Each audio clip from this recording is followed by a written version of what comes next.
Alegria, louvando e engrandecendo o nome do Senhor.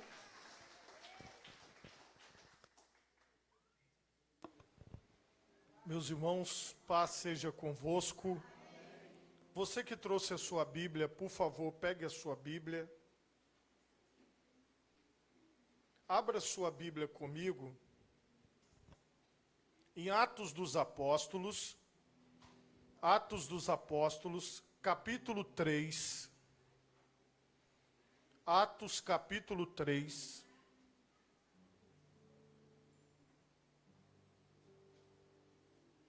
Vamos ler o versículo 12. Atos dos Apóstolos, capítulo 3. Nós vamos ler o versículo 12. Atos, capítulo 3, versículo 12. Louvado seja Deus.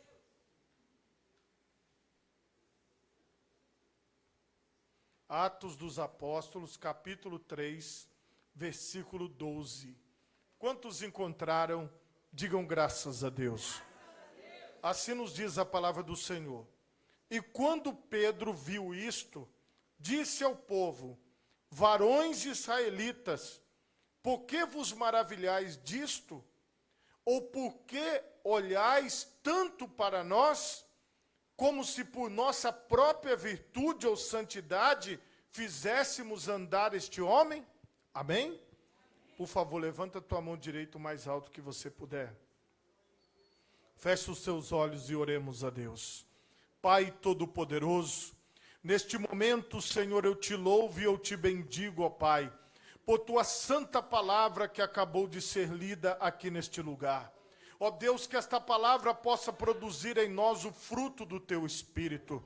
Que esta palavra, que é uma semente poderosa, Senhor, não fique somente na superficialidade do nosso raciocínio, mas que ela possa, Pai querido, criar raízes em nós, ó Deus, para que através da tua palavra, Senhor, nós possamos atingir os propósitos do Senhor para a nossa vida. Abençoe os ouvintes desta palavra e haja, Pai, eu te peço, através do teu Santo Espírito, em nome de Jesus. Amém e graças a Deus.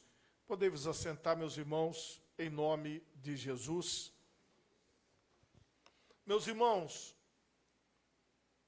o tema da mensagem esta noite é: por que olhais tanto para nós?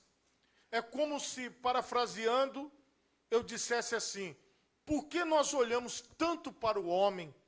Por que nós olhamos tanto para a mulher? Por que nós olhamos tanto para as pessoas?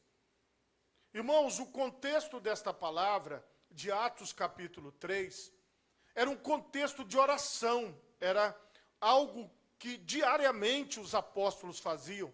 Aqui mesmo em Atos você vai ver que todos os dias eles oravam, todos os dias eles partiam o pão, todos os dias eles estavam em comunhão.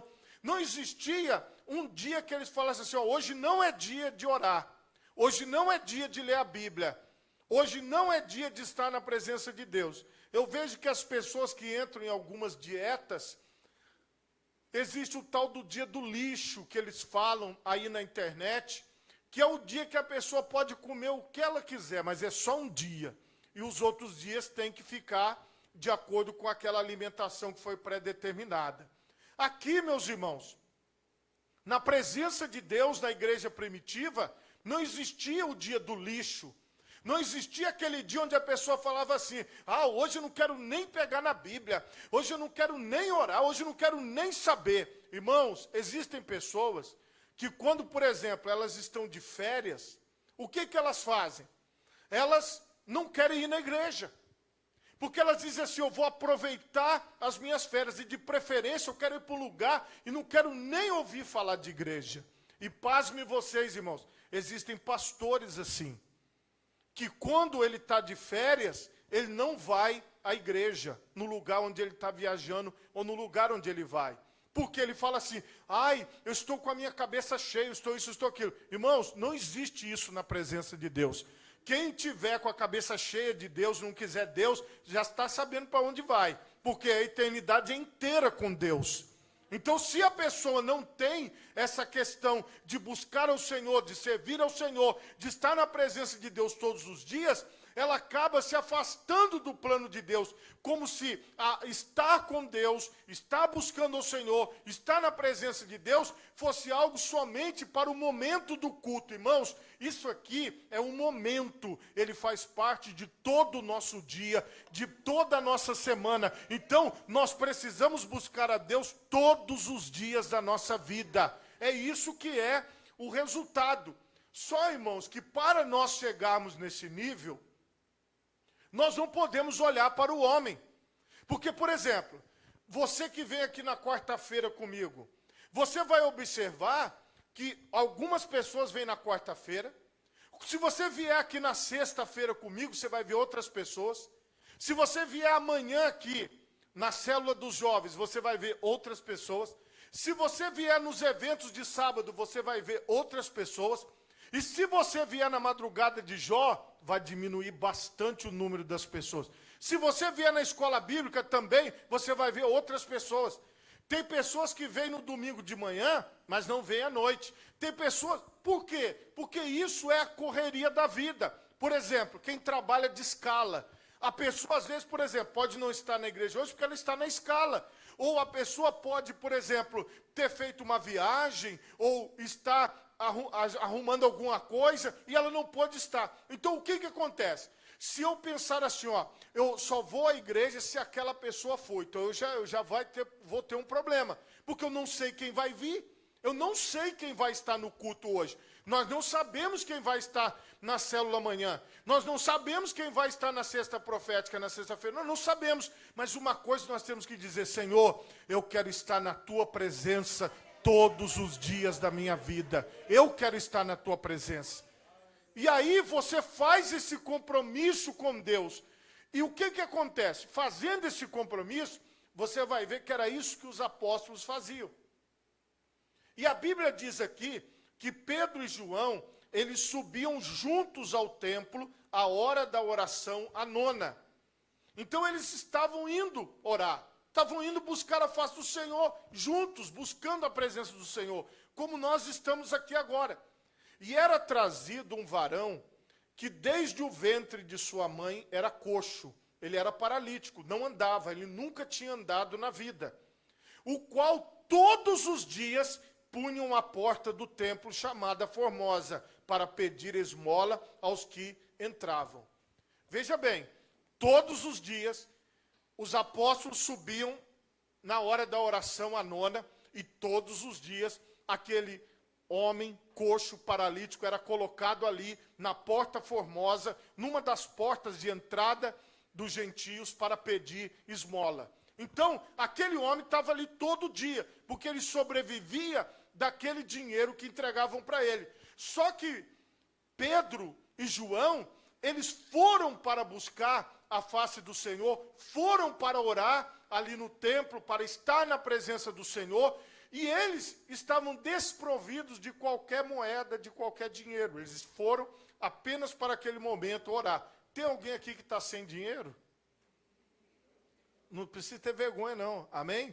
Está sem dinheiro. Se vocês verem minha esposa ali, ela está sem dinheiro. Então, o que acontece? Você está sem dinheiro nenhum. Aí você fala assim, mas, meu Deus, e agora? E se precisar de comprar uma coisa? Mas tem dia, irmão, que você sai, você não leva nada, você não leva carteira, não leva nem o celular para fazer Pix, não leva nada, você está sem dinheiro. Foi esse dia. Mas eles tinham um compromisso em estar na presença do Senhor orando. Então, irmão, esteja você com o bolso cheio ou vazio, com a conta cheia ou vazia, o teu compromisso de orar não pode mudar. O teu compromisso de buscar a presença de Deus não é porque você tem muito ou pouco, é um compromisso. Você se entregou para Deus, então todo dia você tem que estar na presença de Deus. Aquele homem estava ali porque era o lugar do movimento. O paralítico, o coxo, ele estava ali porque ele queria receber alguma coisa, alguma ajuda. Irmãos, aquele homem já estava ali há muitos anos, porque ele era paralítico desde o nascimento. Então ele estava ali há muito tempo, tinha muito tempo que ele estava ali. E naquele dia em especial, aconteceu algo que nós vamos ver aqui na palavra. E ele, vendo Pedro e João, que iam entrando no templo, pediu que lhe desse uma esmola. O pedido do coxo, do paralítico, foi: me dá uma ajuda. Ele pediu, ele falou: o senhor pode me ajudar? Vocês podem me ajudar? Por favor, me ajude. Ele pediu ajuda. E este pedido de ajuda, veja o que retornou. E olhou para eles, porque ficou esperando receber. E o que aconteceu? Pedro, ele tomou a palavra e fitou os olhos e disse: olha para nós. Falou olhando para o coxo, o paralítico. E o paralítico olhando para cima, olhando diretamente nos olhos deles. E olhou para eles, esperando receber alguma coisa. Ele achava que ele ia receber uma moeda, um dinheiro, alguma coisa. E disse Pedro: não tenho prata nem ouro. Eu sei que você está esperando receber de mim alguma coisa material. Eu sei que você está esperando isso. Mas olha para mim. Por que Pedro falou, olha para mim, e disse: eu não tenho prata e eu não tenho ouro? Ou seja, eu não vou conseguir te ajudar da forma que você está esperando, da forma que você está querendo. Mas ele disse assim, algo que vai para muito mais além. Ele disse: mas o que eu tenho, isso eu te dou. O que eu tenho? A grande questão aqui é a seguinte: lembra do compromisso deles com Jesus? Lembra do compromisso de Pedro? Lembra do compromisso de João? Eu quero te lembrar que Pedro foi aquele que negou Jesus 3 vezes. Eu quero te lembrar que Pedro foi aquele que, em muitas ocasiões, foi repreendido por Jesus, foi corrigido por Jesus. Eu quero te lembrar que Pedro era aquele homem impulsivo, era aquele homem que cortou a orelha de Malco, servo do sumo sacerdote. Se você olhasse para Pedro, você ia lembrar dele quando ele voltou para o mar para pescar, e Jesus foi atrás dele depois de ressurreto e perguntou a ele: Pedro, tu me amas? 3 vezes, e ele respondeu 3 vezes: tu sabes tudo, tu sabes que eu te amo. E ele disse: apacenta as minhas ovelhas. Jesus teve que ir de novo atrás de Pedro, como ele fez da primeira vez, porque Pedro, ele estava quase desistindo da carreira de apóstolo, ele estava quase desistindo do ministério. Mas o que aconteceu? Aquele homem, hoje, ele era totalmente transformado, porque ele tinha recebido o Espírito Santo de Deus sobre a vida dele no dia de Pentecostes, e ele estava ali em missão, porque quando ele acordava, ele sabia que ele ia passar o dia inteiro cumprindo a missão de Deus. Quando chegava a noite, ele sabia que ele ia cumprir também a missão de Deus toda aquela noite. E naquele momento, meus irmãos, começou a aparecer um chiado aqui, olha, no som. Naquele momento, aquelas pessoas que estavam ali, clamando, buscando e pedindo ajuda, elas queriam um bem material, elas queriam uma resposta material, elas queriam ali apenas um dinheiro, apenas alguma coisa que pudesse diminuir um pouco o sofrimento delas. Mas Pedro estava sem aquela pequena ajuda que aquele homem precisava, mas ele estava cheio de algo que é o poder de Deus. Então, se você tem um compromisso com Deus, é isso que acontece. E a palavra de Deus diz aqui que ele falou assim, ó: em nome de Jesus Cristo Nazareno, levanta-te e anda. Olha que palavra. Aquele homem, ele estava assustado. A Bíblia diz aqui que, tomando pela mão direita, levantou-o, e logo seus pés e tornozelos se firmaram. E saltando ele, pôs-se em pé, andou e entrou com eles no templo, andando, saltando e louvando a Deus. Um milagre extraordinário, porque aquele homem que pedia esmola era conhecido. O coxo, o paralítico era conhecido. E agora curado, entrando, saltando, gritando, emocionado, e todos ao redor vendo. Foi uma cena maravilhosa, uma cena poderosa, e todo o povo o viu andar e louvar a Deus. Algo que chamou a atenção de todos que estavam ali. E conheciam-no, a Bíblia diz. Pois era ele o que se assentava a pedir esmola à porta formosa do templo, e ficaram cheios de pasmo e assombro pelo que lhe acontecera. As pessoas ficavam assim, admiradas. Como é que pode ter acontecido isso? Esse homem que nós conhecemos acabou de ser curado, acabou de ser transformado. E apegando-se ele a Pedro e João, todo o povo correu atônito para junto deles no alpendre chamado de Salomão.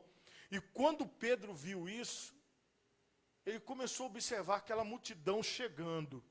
Aquele povo chegando porque ouviu que o coxo foi curado.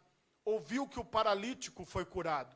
E aí aquela história passou, todo mundo chegando e Pedro observando. O que esse povo está vindo aqui agora? O que esse povo está se aproximando agora? E aí vem no versículo 12 que nós lemos. E quando Pedro viu isso, disse ao povo: varões israelitas, por que vos maravilhais disso? Vocês estão achando muita coisa? O que vocês estão achando? O que vocês estão vendo? Por causa desta cura? Ou por que olhais tanto para nós? Vocês estão olhando para mim por quê? Vocês estão olhando tanto para João por quê? O que vocês estão vendo em nós? Como se por nossa própria virtude ou santidade fizéssemos andar este homem. Ele estava dizendo desde o início: por que vocês estão olhando para nós? E Pedro, diante de tudo que eu já falei para vocês hoje, e de tudo que nós lemos na Bíblia, ele tinha plena consciência de que o poder não era dele, o poder era de Jesus. João também tinha essa consciência. Ali não era o poder de Pedro, não era o poder de João, mas precisou ser falado isso. Alguma coisa precisou ser falada, porque em torno daquelas pessoas ali, nós tínhamos uma sensação de que o homem tem poder. E esta sensação, meus irmãos, ela ultrapassa os séculos e ela chega até os nossos dias. Para pensar, o que faz uma pessoa achar que um ser humano tem poder, irmãos? Não dá para entender, eu não consigo entender isso. Porque está óbvio que nós somos limitados. Está claro que não existe um homem melhor do que o outro, uma mulher melhor do que a outra, muito pelo contrário. Não é pela nossa virtude, ou pela nossa santidade, ou por aquilo que nós fazemos, ou pelo tanto de horas que nós oramos, ou pelo tanto de horas que nós jejuamos, ou pelo tanto de horas que nós nos consagramos. Não tem nada a ver com isso. O que faz a diferença no ambiente é a presença de Jesus, é o nome de Jesus. É isso que faz a diferença. Então, se você sai da sua casa e vem buscar a Jesus, então o Senhor te abençoa.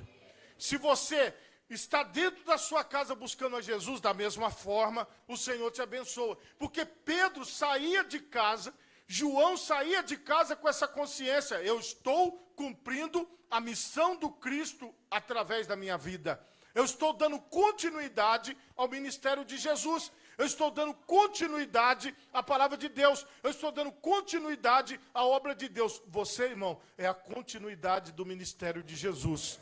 Você, irmã, é a continuidade do ministério de Jesus. Você só está aqui porque Jesus está em você. Jesus está no meio de nós. Então você continua esse ministério. E aqui, meus irmãos, nesta continuidade do ministério, muitas vezes, por muitos, as pessoas vão acabar sendo idolatradas, sendo colocadas em pedestais, e começam a viver em torno daquela pessoa. Eu só vou se aquela pessoa for, eu só vou estar se aquela pessoa estiver, porque quando ela está, acontece, quando ela não está, não acontece. Não funciona desse jeito na presença de Deus. Tudo acontece quando Jesus está. Não importa se a pessoa A não está, a B não está, a C não está, a obra de Deus vai ser feita do mesmo jeito. Porque, irmão, quem tem que querer buscar Deus sou eu. Quem tem que querer buscar Deus é você. Nós temos que querer buscar ao Senhor. Então, a pergunta é: por que nós olhamos tanto para o homem? Por que nós olhamos tanto para as pessoas e falamos: nossa, mas aquela pessoa, olha, mas aquele homem, olha, mas aquela mulher? Não, irmãos, não é não. Ele é igualzinho a nós, ela é igualzinha a nós, porque nós somos seres humanos limitados. Agora, o que acontece de diferente? É que quanto mais lugar você dá para Jesus, mais Jesus opera. Entende? É isso que faz a diferença na nossa vida. Então, quando nós temos esta consciência, nós avançamos na presença de Deus. Quando nós não temos essa consciência, nós acabamos regredindo. Irmãos, a base de tudo que nós fazemos na nossa vida, Eu vou mostrar para você, começando por 1 Timóteo 2,5. Diz assim, ó, porque há um só Deus e um só mediador entre Deus e os homens, Jesus Cristo, homem. Preste atenção nisso. Entre você e Deus, eu não estou entre você e Deus. Entre você e Deus não existe nenhum outro intermediário a não ser o próprio Senhor Jesus. Então, quem liga você ao Pai Todo-Poderoso é o Senhor Jesus. Quem liga você a Deus é o Senhor Jesus. Então, não é Pedro, não é João, é o Senhor Jesus. Então, Pedro e João tiraram isso da mente daquelas pessoas e falaram, gente, presta atenção, acordem, não somos nós, não é pela nossa virtude, não é pelo nosso poder. Eles deixaram isso claro. Agora a questão é, está claro para mim que há um só Deus e um só mediador entre Deus e os homens, o qual é Jesus Cristo. Eu tenho essa consciência, então eu vou avançar. Se eu não tiver essa consciência, eu vou regredir. Porque aí eu vou começar a achar que a obra de Deus é feita pelo homem. Irmãos, os homens vão e vêm. As mulheres vão e vêm dessa terra, mas a obra de Deus continua. Porque o Espírito Santo levanta novas pessoas. O Espírito Santo levanta outras vidas e a obra que é guiada pelo Espírito de Deus, ela continua. Então o nosso apego não são as pessoas, o nosso apego não está no local, o nosso apego está na pessoa de Jesus. Porque Ele é o nosso mediador. Aprendi isso, vou avançar. Eu vou para frente. Eu vou crescer. A segunda coisa que eu quero que vocês entendam, que é a base do que nós estamos falando, é um versículo que eu cito todo dia, Mateus 18, 20. Mas às vezes eu acho que não adianta muito. Então eu vou ler. Aí talvez melhore. Ó, o que acontece? Olha o que a Bíblia diz. Jesus falou, porque onde estiverem dois ou três reunidos em meu nome, aí estou eu no meio deles. Jesus Cristo está no meio de nós. Então, aí eu já tenho um mediador aqui. Vocês entendem isso? O mediador já está aqui, o único mediador, porque nós estamos em torno do nome de Jesus. Irmãos, eu explico isso há anos. E por anos e anos eu percebo que as pessoas não entendem isso. Parece que existe um bloqueio na mente de muitos que não compreendem que a igreja, ela não está em torno do pastor, não está em torno do apóstolo Pedro, não está em torno do apóstolo João, você entende? A igreja, ela gira em torno de Cristo. Então, se eu entendo isso, irmão, a igreja avança. Como os apóstolos entenderam, quando alguém olhava diferente, Pedro falou, vocês estão olhando diferente, que olhar é esse para cima de mim? Vocês estão achando que eu sou quem? Vocês estão achando que eu sou o quê? Irmãos, às vezes a gente vê algumas coisas que eu fico até com medo, que são pessoas exaltando homens. Olha, se não fosse pela tua vida, eu não estaria aqui. Não é assim não, irmão, é se não fosse por Jesus usando a minha vida. Eu não sou responsável por nada, você compreende? O homem que recebe a glória de Deus, ele vai ter que se acertar com Deus. Quando alguém fala assim, mas é porque... Não sou eu, irmão, eu só sou um canal, um vaso. Não é você, você só é um canal, um vaso nas mãos de Deus, que Deus usa para alcançar pessoas. Mas a obra é do Espírito Santo. Não há virtude e não há poder em nós. Então, se eu tenho essa consciência que eu não preciso de um homem intermediário, eu também tenho que ter a consciência que eu não sou intermediário de Deus. Eu não sou intermediário de Deus. Eu sou um irmão que faz parte da obra de Deus. Existem pessoas, irmãos, que elas fazem caravanas, pagam passagem e passam horas e horas e horas e horas na estrada para ir em determinados lugares onde vai estar determinadas personalidades. Essas pessoas, meus irmãos, que ficam atrás dessas coisas, às vezes a pessoa está enferma, está doente, está debilitada. Às vezes a gente vê pessoas fazendo grandes sacrifícios, achando que se ela for em determinado local, se ela subir determinado monte, irmão, preste atenção numa coisa, onde você está, Jesus está. Então, esse entendimento libertaria as pessoas. O entendimento que Jesus ensinou e que os apóstolos ensinaram libertaria as pessoas. As pessoas parariam de achar que está no homem. Irmãos, olha, os apóstolos estavam subindo para orar, encontraram o coxo, não tinham dinheiro no bolso, e Pedro falou, olha, eu não tenho prata nem ouro, mas o que eu tenho eu te dou. Em nome de Jesus Cristo, o Nazareno, levanta e anda. Então, foi entregue ali a bênção no nome de Jesus. Então, tudo que você recebe é por Jesus. Todos os apóstolos, pastores, evangelistas, obreiros, professores, mestres, todos os dons ministeriais não são nossos. A Bíblia diz que os dons são do Espírito. Eu não posso chegar e falar assim, eu tenho o dom de cura. Você imagina, irmão, se uma pessoa tivesse o dom de cura, ele seria provavelmente o homem mais rico da terra. Imagine se eu tivesse um dom de cura. Aqui, pertinho do aeroporto, ia descer sheik da Arábia aqui, ia descer os czar lá da Rússia, ia descer tudo quanto é milionário aqui para receber a cura de mim, porque eu poderia cobrar o que eu quisesse para curar uma pessoa. Você vê que pessoas que vendem, por exemplo, medicamentos, ou que vendem remédios caríssimos, é muito caro. Por quê? Porque a pessoa, ela está disposta a fazer qualquer sacrifício para se livrar da dor, para se livrar daquele sofrimento. Então, se o Espírito Santo desse o dom para alguém, aquela pessoa teria posse daquele dom e usaria quando ele quer. Mas não é assim que funciona. Deus pode te usar com cura divina? Sim, mas a cura divina vem dele.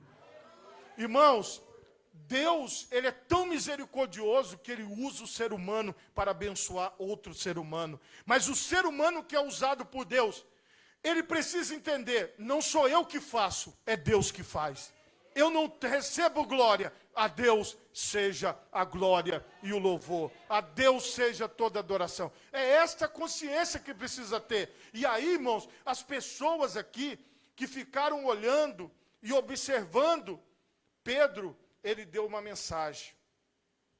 Ele disse, o Deus de Abraão, o Deus de Isaac, o Deus de Jacó, o Deus de nossos pais glorificou a seu filho Jesus, a quem vós entregastes e perante a face de Pilatos negastes, tendo ele determinado que fosse solto. Mas vós negastes o santo, o justo, e pedistes que se vos desse um homem homicida. E matastes o príncipe da vida, ao qual Deus ressuscitou dos mortos, do que nós somos testemunhas. E pela fé no seu nome, fez o seu nome fortalecer a este que vedes e conheceis. E a fé que é por ele, deu a este, na presença de todos vós, esta perfeita saúde. E agora, irmãos, eu sei que o fizestes por ignorância, como também vossos príncipes, mas Deus assim cumpriu o que já dantes pela boca de todos os seus profetas havia anunciado, que o Cristo havia de padecer. Arrependei-vos, pois, e convertei-vos, para que sejam apagados os vossos pecados, venham assim os tempos do refrigério pela presença do Senhor. E envie ele a Jesus Cristo, que já dantes vos foi pregado, o qual convém que o céu contenha até os tempos da restauração de tudo, dos quais Deus falou pela boca de todos os seus santos profetas, desde o princípio, porque Moisés disse, o Senhor vosso Deus levantará dentre vossos irmãos um profeta semelhante a mim, e a ele ouvireis em tudo quanto vos disser, e acontecerá que toda alma que não escutar este profeta será exterminada dentre o povo. E todos os profetas desde Samuel, todos quantos depois falaram, também anunciaram estes dias. Vós sois os filhos dos profetas e do concerto que Deus fez com nossos pais, dizendo a Abraão, na tua descendência serão benditas todas as famílias da terra. Ressuscitando Deus a seu Filho Jesus, primeiro o enviou a vós, para que nisso vos abençoasse e vos desviasse a cada um das vossas maldades. Olha a mensagem do apóstolo Pedro. de mudança de vida, de conversão, e mostrando que era Jesus o centro de tudo, e que tudo era dele, e que ele estava ali apenas servindo ao Senhor. Hoje, meus irmãos, nós temos esta oportunidade de levar Jesus às pessoas, de apresentar Jesus a todos, e de dizer, Jesus Cristo, ele ressuscitou dos mortos, e ele está aqui, ó. Tem duas pessoas aqui, eu e você, ele está aqui, porque ele disse que onde estiver 2 ou 3. E eu quero te dizer que há um só mediador entre Deus e os homens, e é esse Jesus que está aqui. Eu estou aqui para apresentá-lo a você. E se você entregar sua vida para ele, a sua vida será transformada. Você terá uma razão para viver. Você não precisará de mais nada, porque você terá tudo na sua vida. É ele que vai te guiar, é ele que vai te moldar, é ele que vai te ajudar, é ele que te dará saúde, é ele que te dará força, é ele que te levará para diante. Este é o meu propósito de vida, levar Jesus ao mundo. Não é levar a igreja, não é levar os homens, mas é levar Jesus ao mundo. E se você quiser fazer parte desta missão, o Espírito de Deus está te chamando para que você leve Jesus ao mundo. Nós vamos passar, irmãos, mas nós vamos deixar aí uma geração servindo a Jesus. Virão outras pessoas servindo a Jesus. Você não está na igreja do César. Você não está na primeira igreja do Evangelho Quadrangular, não. Você está na igreja de Jesus. Você está na presença de Jesus. Você está no altar de Jesus. Você está diante de Jesus. Irmãos, teve um pastor desviado aí, que ele falava para as pessoas assim, quando as pessoas se mudavam lá para o município da Serra. Você pode ir para qualquer igreja, mas não vá para a igreja do César. No caso, era eu. Então, eu fico satisfeito, irmãos, porque eu nunca tive igreja. Então, está tudo bem. Vocês entenderam? Eu nunca tive igreja. É isso que as pessoas não entendem. E, irmãos, às vezes é uma forma coloquial de falar. Eu não estou criticando quem fala isso. Eu sou da igreja do fulano, do ciclano. Mas no seu cérebro, no seu pensamento, você tem que traduzir. Não, eu não sou da igreja de homem. Eu sou da igreja de Jesus. Eu não estou olhando para o homem, eu estou olhando para Cristo. Eu não estou servindo o homem, eu estou servindo a Jesus. Eu estou na presença de Deus. Então você vai ver uma coisa, irmão. Por exemplo, eu sou um pregador já há muitos anos. Se eu for pregar num congresso, eu vou pregar de um jeito. Se eu for pregar no seminário, eu vou pregar de outro. Aqui eu sou o quê? Eu sou colaborador de Jesus no ministério pastoral. Então o que eu faço aqui? Eu ensino a palavra de Deus para que você entre na glória com o Senhor, para que você leve Jesus às pessoas. Então, esse é o meu papel aqui. Por exemplo, na minha casa, eu sou esposo, eu sou pai, entende?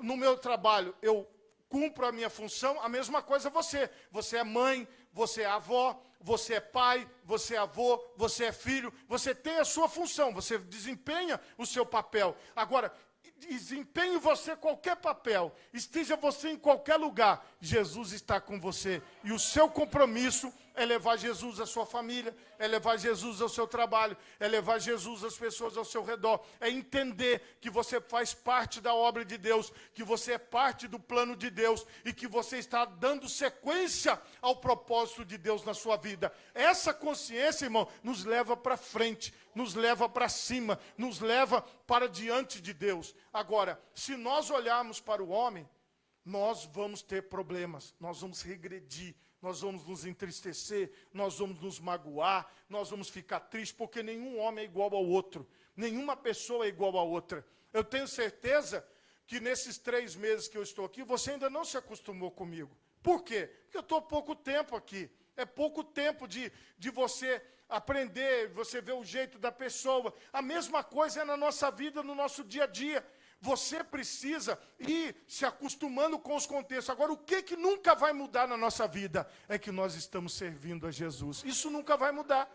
As pessoas ao nosso redor vão mudar. As coisas ao nosso redor mudarão. Então, a palavra de Deus nessa noite é: por que vocês estão olhando para os homens?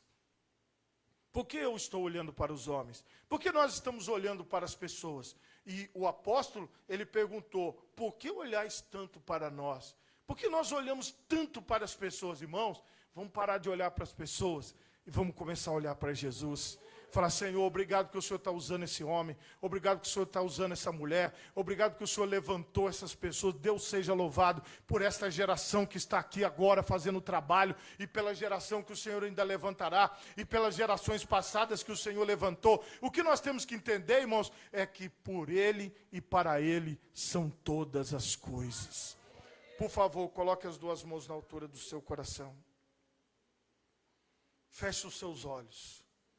E oremos a Deus. Pai Todo-Poderoso, neste momento, Senhor, eu quero te pedir, ó Deus, venha de encontro às nossas vidas agora, Pai. Eu não sei, Senhor, o que cada uma destas pessoas tem passado, Senhor. Eu não sei para quem estas pessoas têm olhado, ó Pai, mas eu te peço que o Teu Santo Espírito ministre sobre nós, ó Deus. Como eu falei na primeira oração, ó Pai, antes da palavra, que esta palavra crie raízes, que ela cresça e que ela dê frutos, ó Pai, para a Tua glória. Ó Deus querido, Deus amado, olhe agora para o interior de cada uma destas vidas, Senhor, e nos conceda essa graça de olhar somente a Ti, de olhar somente para Ti, Senhor. Nos ajude, ó Pai, a desviar o foco dos homens, nos ajude a desviar o foco das pessoas e olhar para o Senhor, ó Deus. Opera de uma forma grandiosa, Pai. Opera de uma forma gloriosa, Senhor. Não permita que nós permaneçamos da mesma forma, mas que haja uma transformação na minha vida, Pai. Que haja uma transformação na vida dos meus irmãos e das minhas irmãs. É o que eu te peço, em nome de Jesus. Amém. E graças a Deus. Se você pode, bata palmas e dê glória a glória ao nome de Jesus.